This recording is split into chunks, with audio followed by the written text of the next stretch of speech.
ஜெய் வராகி, ஜெய் ஜெய் வராகி, என் செல்ல குழந்தை. இத்தனை நாளாக நான் உனக்கு நல்லது செய்வேன்னு காத்துக்கிட்டு இருந்த உனக்காகவே இப்போது வெற்றி செய்தியோடு இந்த வராகி அம்மா உன்னை தேடி வந்துட்டேன். நான் யார், என்னுடைய சக்தி என்ன, என்னுடைய அற்புதம் என்ன என்பதை இப்போது நீ புரிந்து கொள்ளப் போகிறாய் என் செல்லமே. நான் சொன்னால் பழிக்கின்றது போல என்னுடைய வாக்கை இப்போது உன் வாழ்க்கையில் பழிக்க செய்ய போகிறேன். உன்னை பாதுகாக்க வேண்டியது என்னுடைய கடமை என்பதை நான் மறக்கலை. அதனால தான் உன்னுடைய கடமைகளை சரியாக செய்து கொண்டிருக்கும் உன் வாழ்வில் இனி எல்லாவற்றையும் நல்லதாய் நடத்தி முடித்து தருவதற்காக நானே உன்னை தேடி வந்துவிட்டேன் என் செல்லமே. மனிதனாக பிறந்தவன் 20 வயசு வரைக்கும் பறவை போல வாழ்க்கையை சுற்றி திரிகிறான். அப்புறம் 40 வயசுக்கு மேலே பொதி சுமக்கிற கழுதை போல அந்த பாரம் இந்த பாரம், அந்த கடமை இந்த கடமைன்னு எல்லாவற்றையும் பொதி போல் சுமந்து சமாளிக்கிறான். அதுக்கு பிறகு 60 வயசு வரைக்கும் நாய் போல் இங்கும் அங்கும் அலைந்து திரிந்து இவங்க வீட்டில் கொஞ்ச நாள், அவங்க வீட்டில் கொஞ்ச நாள், இங்கே கொஞ்சம் அங்கே கொஞ்சம்னு எப்போது பார்த்தாலும் அலைந்து திரிந்து வாழ்ந்தாக வேண்டுமேன்னு வாழ்கிறான்.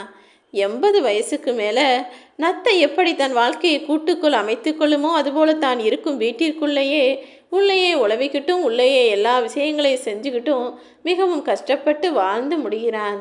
இப்படிதானே இறக்கும் வரையிலும் மனிதன் கொக்காய் தவம் இருக்க வேண்டியதாக இருக்குது.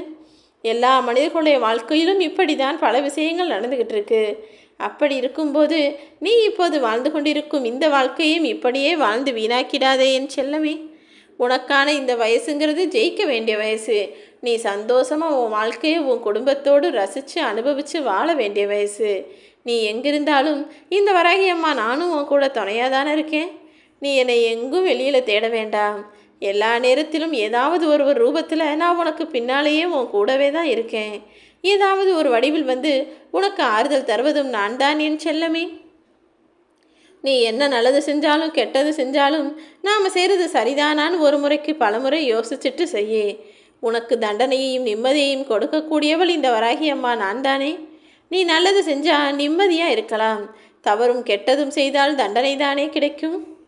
நீ நல்லதே செஞ்சுக்கிட்டு இருக்க, ஆனால் உன் வாழ்க்கையில் ஒருத்தர் பிரச்சனையை உண்டு பண்ணி உன்னை ஏமாத்துறாங்க இல்லை துரோகம் செய்கிறார்கள்னா நீ அவர்களை பழிவாங்க நினைக்க வேண்டாம் என் செல்லமே. நல்ல எண்ணம் கொண்ட நல்ல செயல் கொண்ட என் அன்பு பிள்ளையான நீ மற்றவர்கள் செய்த தவறுக்காக திரும்பவும் அதையே நீ செய்ய நினைத்தால் அது உனக்கு பாவத்தை அல்லவா கொண்டு வந்து சேர்க்கும்.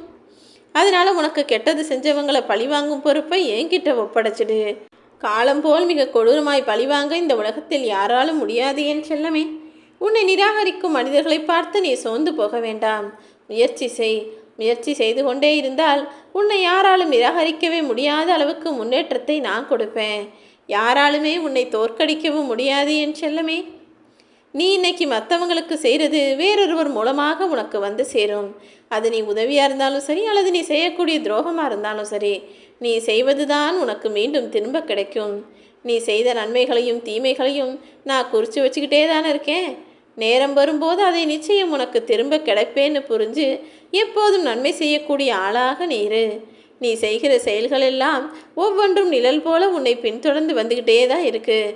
அது நல்லதாக இருந்தாலும் சரி கெட்டதாக இருந்தாலும் சரி, உன் வாழ்வில் நடக்கும் எல்லாவற்றையும் நான் காரண காரியத்தோடு தான் பார்த்து கொண்டே இருக்கிறேன்.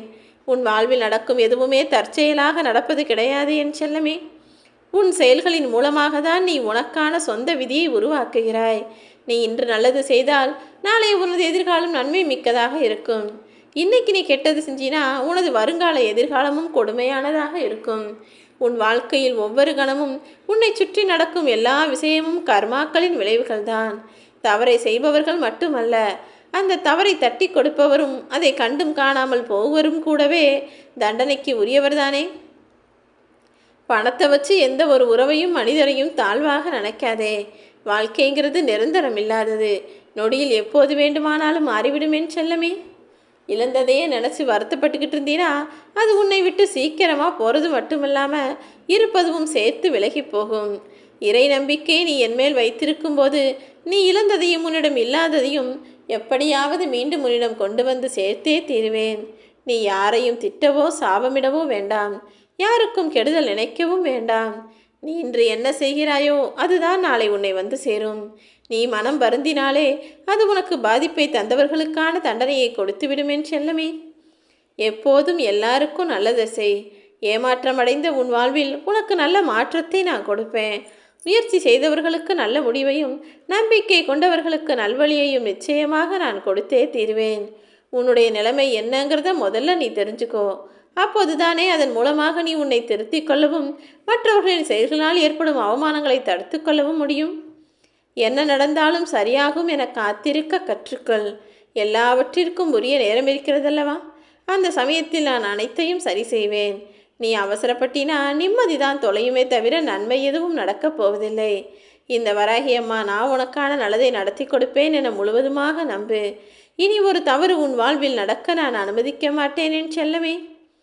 எதுக்காகவும் அவசரப்படாம நேரம் வரும்போது எல்லாமே தானாக நடக்கும்னு நம்பி காத்திருந்தால் உனக்கு நடக்க வேண்டியதையும் கிடைக்க வேண்டியதையும் சரியான நேரத்தில் நான் நடத்தி முடிப்பேன்.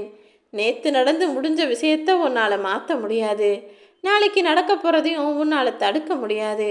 ஆனால் இன்றைய பொழுது இந்த நொடியில் நீ சரியாக வாழ்ந்தால் அது உன் எல்லா துன்பங்களையும் தீர்த்து வைக்கும் அல்லவா? இப்போ உள்ள மனிதர்கள் எல்லாருமே தனக்கு ஒரு கஷ்டமோ பிரச்சனையோ துன்பமோ வந்துட்டா அதை மிக பெருசாக நினைக்கிறாங்க.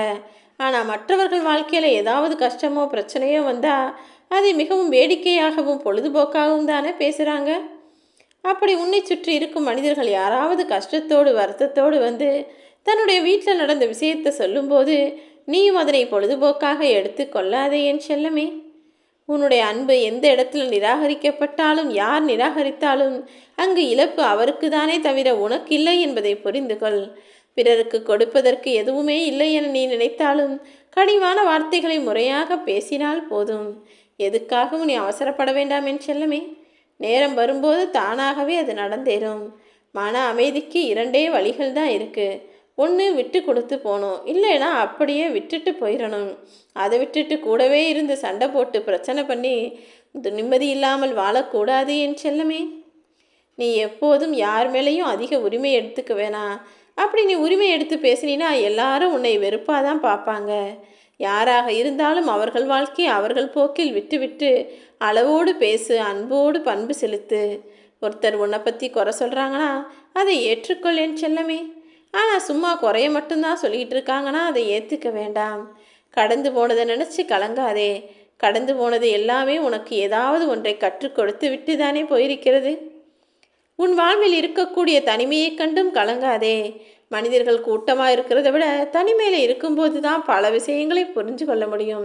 சில நேரங்களில் மன நிம்மதியோடு இருப்பதற்கான தருணங்களை தருவதே தனிமைதானே. தனிமை என்பது மிகப்பெரிய அற்புதமான விஷயம். அது உனக்கு கிடச்சிருக்குன்னா அதை எப்படி சரியான முறையில் பயன்படுத்தலாம், அந்த நேரத்தில் எதை பற்றியெல்லாம் சிந்திச்சு என்ன விஷயங்களையெல்லாம் செஞ்சு முடிக்கலாம், என்னென்ன வேலைகளையும் பொறுப்புகளையும் அந்த நேரத்தில் முடிக்கலாம் என யோசி. உன்னுடன் பழகும் அனைவரையும் அதிகமாக நேசிக்க நீ பழகி கொள்ளாதே என் செல்லமே. அதே போல எல்லாருமே உன்னை நேசிப்பார்கள் என்று நினைப்பதும் அது அறிவாளித்தனமாக இருக்காது. எப்போதும் எல்லா மனிதர்களிடமிருந்தும் ஒரு அளவோடு தூரத்தையும் பாசத்தையும் வச்சுக்கோ. உன்னுடன் பழகும் அனைவரையும் அதிகமாக நேசிக்க ஆரம்பிச்சினா கடைசியில் வருத்தப்படுறதும் வெறுப்படைகிறதும் நீயாக தானே இருக்கும். ஏன்னா ஒரு சில மனிதர்கள் பேசும்போது நல்லா பேசி உனக்கு பிடிச்சது தான் அவங்களுக்கும் பிடிக்குன்ற மாதிரி உனக்கு பிடிச்சதையே பற்றி பேசுவாங்க. உன்னுடைய தேவைகளை எல்லாம் பூர்த்தி செய்வது போல அவர்கள் பேசினாலும் உண்மையிலேயே அவர்கள் தேவையையும் அவர்கள் நினச்ச காரியத்தையும் உன் மூலமாக முடித்து கொள்ளுவார்கள். அப்படிப்பட்ட மனிதர்களிடம் கொஞ்சம் கவனமாக இரு என் செல்லமே. இதயபூர்வமாக எல்லா காரியங்களையும் நீ மனநிறைவோடு செய்தால் நிச்சயம் அதில் நீ ஜெயிப்பதற்கும் அந்த காரியத்தை நல்லபடியாய் முடிப்பதற்கும் இந்த வராகி அம்மா நான் துணையாக இருப்பேன். உன்னால் முடிஞ்ச வரைக்கும் எப்போதும் நல்ல செயல்களை செய். அது நிச்சயமாக உன்னை காப்பாற்றும். ஜெய் வராகி.